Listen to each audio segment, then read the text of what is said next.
probably we can hit this home if you are a young person, a young professional trying to get into a dating relationship.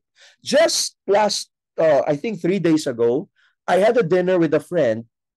The three of us were talking, and one of the friends started opening up about a guy she is dating, and she is so not really frustrated, but she keeps on talking about someone whom she's dating, and she wants to bring him to the church.